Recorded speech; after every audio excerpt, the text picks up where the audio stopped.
Olá pessoal, tudo bem? Eu sou a Pântala, aluna do curso de licenciatura em Química do período noturno, e hoje eu vou apresentar um pouquinho da disciplina de Físico-Química 3, o tema de potenciometria. Então, dando uma introduçãozinha sobre o que seria essa potenciometria, né? Ela é uma técnica, né, que é baseada na medida do potencial elétrico entre amostras. E ela utiliza eletrodos para medir potenciais elétricos que fornecem informações químicas. E é o uso de diferença de potencial elétrico na ausência de corrente elétrica, né? E esse potencial elétrico, ele mede-se o potencial da célula, né? E a diferença do potencial entre dois eletrodos, né? Que um deles é o indicador e o outro é o eletrodo de referência. Eles vão estar mergulhados dentro de uma solução que depois vocês vão ver no próximo slide. Então, a gente tem alguns métodos potenciométricos de análise, né? Que são usados para a medida do potencial dentro de uma célula eletroquímica na ausência de corrente. Então, a gente tem alguns equipamentos, né? Que são bem simples e baratos para fazer esse tipo de análise, né? E entre eles a gente tem esse eletrodo de referência, a ponte salina, eletrodo indicador, o dispositivo de leitura, né? E aqui nós temos uma equaçãozinha que é utilizada, né, na potenciometria, que ela é utilizada também para cálculo do potencial da célula, né?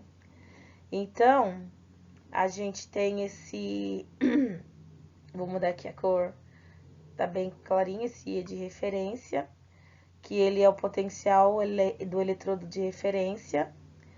Esse E junção, que é o potencial de junção líquida. Este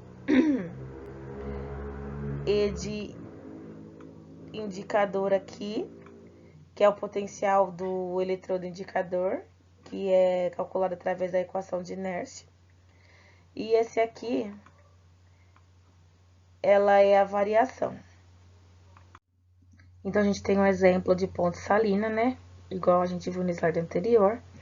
E esse fio que une um metal para o outro é chamado de fio de migração. Os elétrons caminham dentro desse fio de um lado para o outro. E essa daqui é a nossa ponte salina. Aqui, os nossos cátions e nossos ânions caminham de um lado para o outro também. E a gente colocando uma observaçãozinha, né? O que tem a carga positiva, ele é o ânodo, e o que tem a carga negativa é o cátodo. E sempre essas células vão estar em um polo positivo e o outro num polo negativo. O polo negativo ocorre a perda de elétrons e dentro do polo positivo a ganha de elétrons. E então, no ânodo ele perde, né? Então ele oxida. E no cátodo ele ganha, então ele reduz, como a gente já viu nas reações redox. Então, aqui a gente tem um exemplo, né, de uma célula típica para análise de potenciometria, né, que é um dos equipamentos simples igual aqueles lá, só que esse daqui é com uma única célula.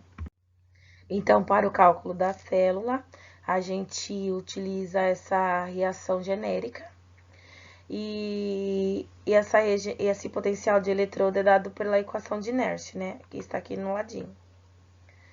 E para fazer esse cálculo é necessário que a gente tenha o valor da temperatura, essa constante de Frege, número de mols de elétrons que pareçam na semi-reação para o processo e a constante.